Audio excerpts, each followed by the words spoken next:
have Patrick, who's going to come up and tell you about a merchant who's been accepting Bitcoin for 10 years. 10 years. So go ahead and give it up for Patrick. Thanks. Well, buenos dias, San Salvador. I hope you're enjoying yourself here. I certainly do. It's my first time here in El Salvador, and it's like an amazing country. Not just the Bitcoin stuff, but everything around it. So I'm very grateful for the organization of this amazing conference that they allow me to actually do a presentation over here, and especially Andrew and Kemal, thank you very much for this. So I'm going to do a presentation about Arnhem Bitcoin City. Let me just first start with this slide that Andrew made. Well, Arnhem is like the position over there. We were there in 2014, that actually we started it with it. So we are still the longest running Bitcoin community in the world, I guess. Who are we? Well, I'm not alone in setting up Arnhem Bitcoin City. I did it together with Annette and Rogier, and we're all three persons with an IT background. Rogier and I were both software developers, and Annette has studied artificial intelligence and was also doing website design. So yeah, we started the project. Well, where is Arnhem actually? Well, it's in the Netherlands, in Europe, and it's in the east of the Netherlands. It's like an hour train drive from Amsterdam. You may know Arnhem because of a movie called A Bridge Too Far. Arnhem was very central in the Second World War, where there was a heavy battle around Arnhem. There's a great movie about it as well. So I will do like a photo album of just 10 years of Arnhem Bitcoin City in just only 20 minutes. So I have to speed up things a little bit. How did it all get started? Well, it started with a friend of ours who said, well, maybe we should check out Bitcoin because it might be something interesting. Well, we did check it out, we learned about it, and yeah, just like probably most of you guys, we dug into the rabbit hole and we got deeper and deeper. And so in 2013, I was giving my first presentation about Bitcoin to my colleagues at the IT company where I was working back then. And it was around the time that I also read an article about a guy in Berlin, Germany, who was accepting Bitcoin in his bar. And not only did he accept Bitcoin in his bar, it's Jörg Platzer, by the way, and he was also convincing some of the merchants in the surroundings of his bar to also accept Bitcoin. So that was like, for me, the first Bitcoin local community where people could spend Bitcoin at different places. So not too many, but just a few places. And we thought, okay, this is amazing. Why don't we do this in Arnhem as well? So we thought, okay, we're going to set up Arnhem as a Bitcoin capital. We're going to get all the merchants in Arnhem to start accepting Bitcoin. So we just called the local newspaper and we said, okay, we're going to do Bitcoin presentations in Arnhem to educate people about what Bitcoin actually is. And they can learn about it, and we're also going to convince merchants to accept Bitcoin. So at those presentations, there were like 2 sessions, and I think 35 people showed up at those presentations. It was very nice. And then in the meantime, we were also setting up Bitkassa, which is our own Bitcoin payment processor. At that time, you didn't have too many choices. You probably had you had BitPay already, but the interface was just terrible. And since we're all IT guys, we thought, okay, we can do this way better. We're just going to set up our own Bitcoin payment processor. So we went to the notary and registered as a company, and then we opened a banking account. And then, oh wait, that was not going to happen. All of the banks that we applied for a banking account were sending us rejections. So one by one, the rejections rolled in, and we thought, oh my God, are we going to pull this off, or are we even not being able to open just a simple banking account for opening a payment processor, for starting a payment processor?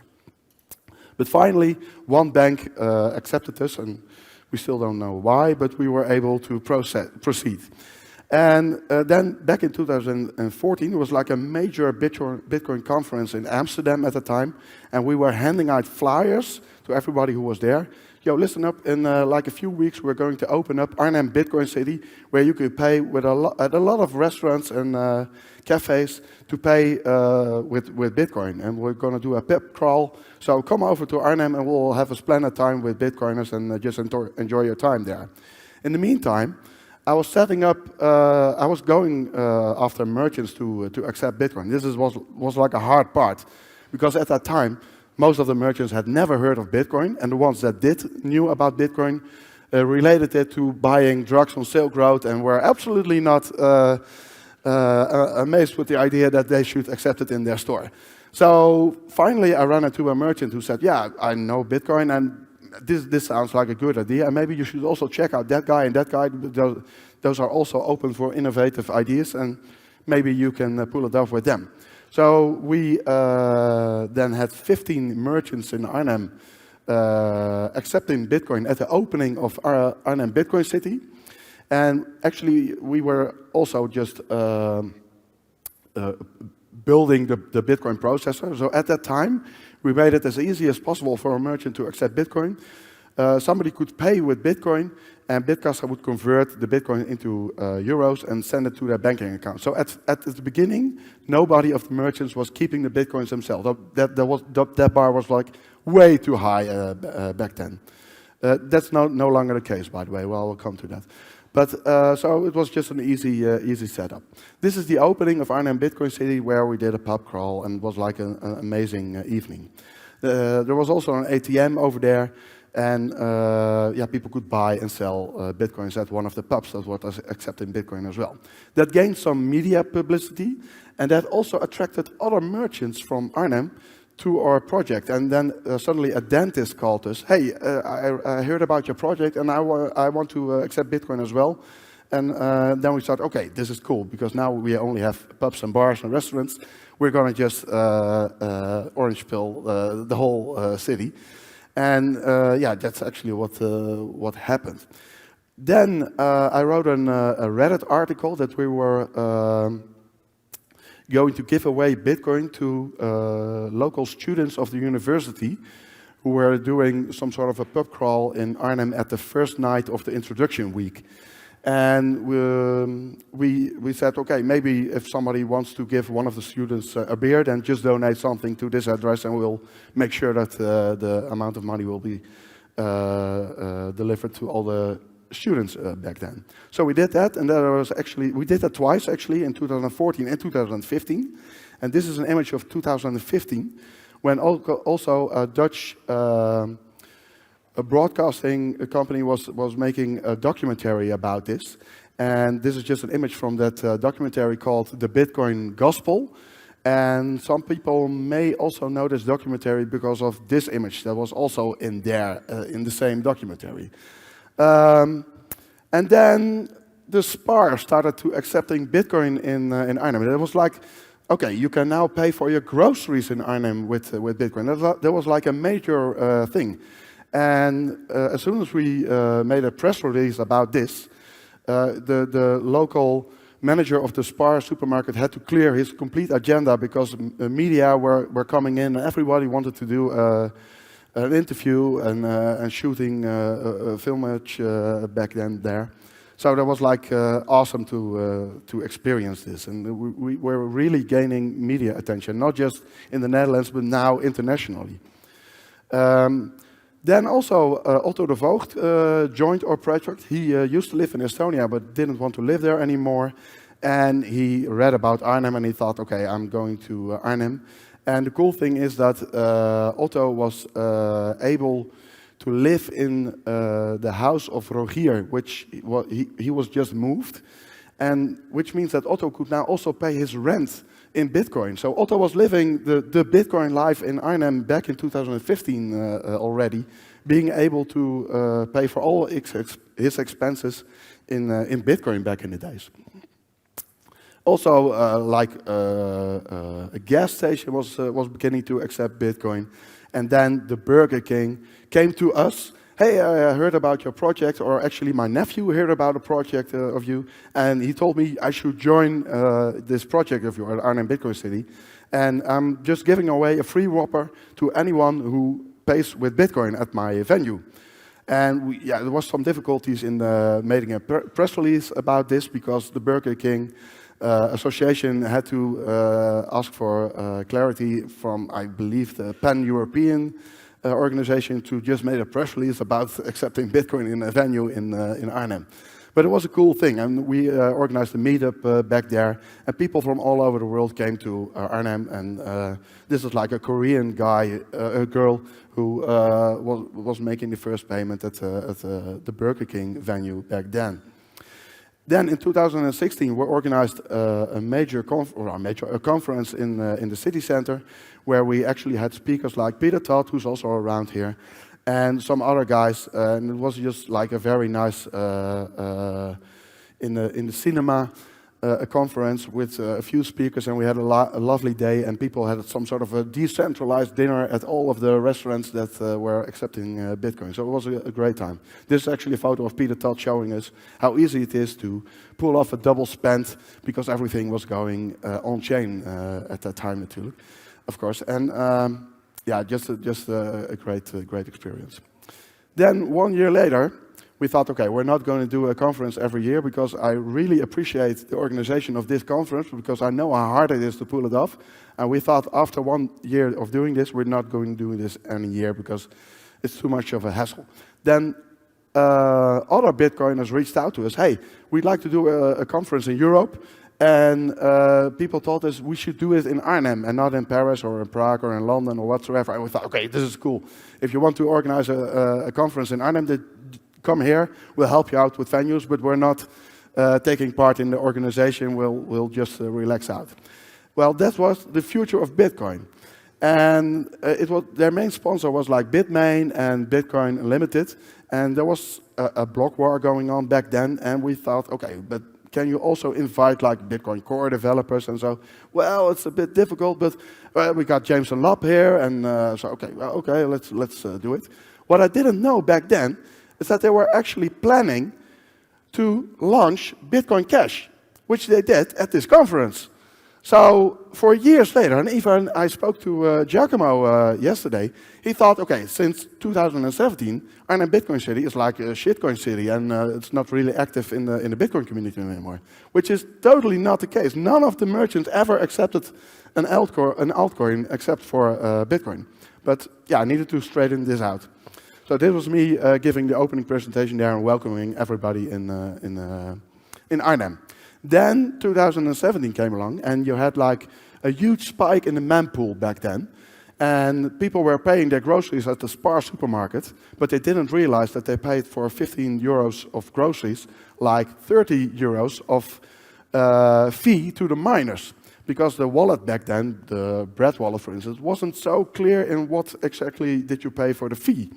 So this was like things were going downhill real fast at that time, and we couldn't just go through with this. So we stopped accepting. We told the merchants, okay, we cannot do this anymore. Things are going wrong now, and we stopped it for 1 month in January of 2018. And you can see the spike down there in 2018, where we just stopped. And then the mempool cleared up again, and we continued with the project. But it was a tough time back then because the Lightning Network was not around back then, so we were in a tough position. Then, 2018, the Lightning Network was launched, and I did some tests with it. And these were my first examinations with paying for Lightning at different services over the internet. And it was like 6 out of the 10 payments failed. So I thought, okay, I cannot bring this to merchants because they will have an awful experience, and they think Bitcoin is going to fail. So we didn't implement Lightning back at the time. This is another screenshot of my wallet with a lot of failures. But a year later, Joost Jager came to us, a Lightning developer at L&D Labs back then, and he said, you should check it again. It's improved very well. And we did. And then on Bitcoin Pizza Day at that year, we made sure that all over the merchants in Arnhem you could pay using the Lightning Network. So that was like a real improvement back then, and things were going great again.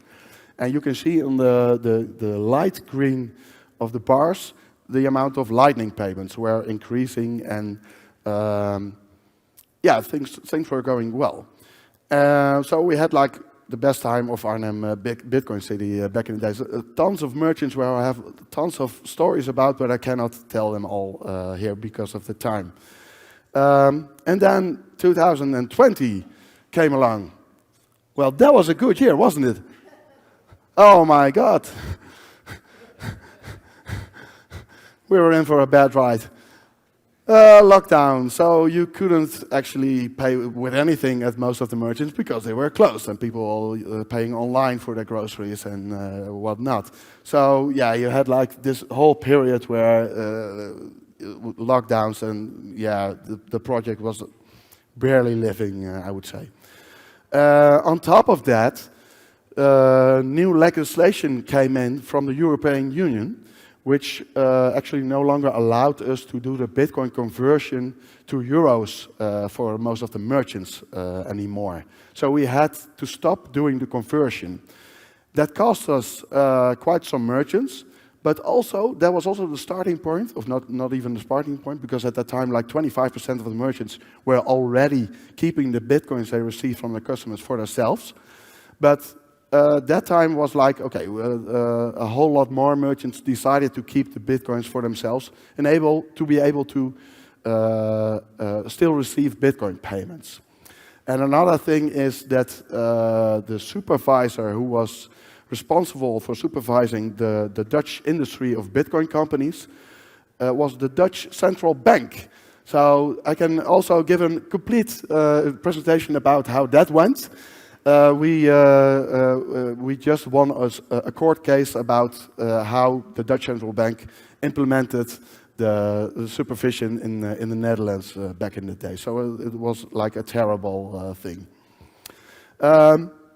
So now in 2020, you have that people could pay with Lightning and Bitcoin, and we would just reroute the Bitcoins to the personal wallets of the merchants.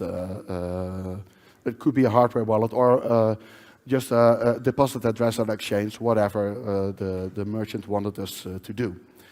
So then, yeah, things, there were a few years where there was not too much. I actually have to pick which subjects I would talk about here today. And then just last year, we had an amazing pub quiz in Arnhem, where the audience would also see a lot of videos from famous Bitcoin persons who were asking questions to the audience. And I'm going to do that again this year. So if you're in December of this year in Arnhem, then please drop by and you're going to have a very good time at their quite famous pub quiz in the Netherlands then. And yeah, next year we'll be also having our 10th year of anniversary. I'm planning on doing a conference in Arnhem, and yeah, I simply hope to see a lot of you people back there again. And I see I'm actually running. I have plenty of time left, but I just keep it with this. So thanks for the attention, and enjoy your time here at the conference. And it's great having you.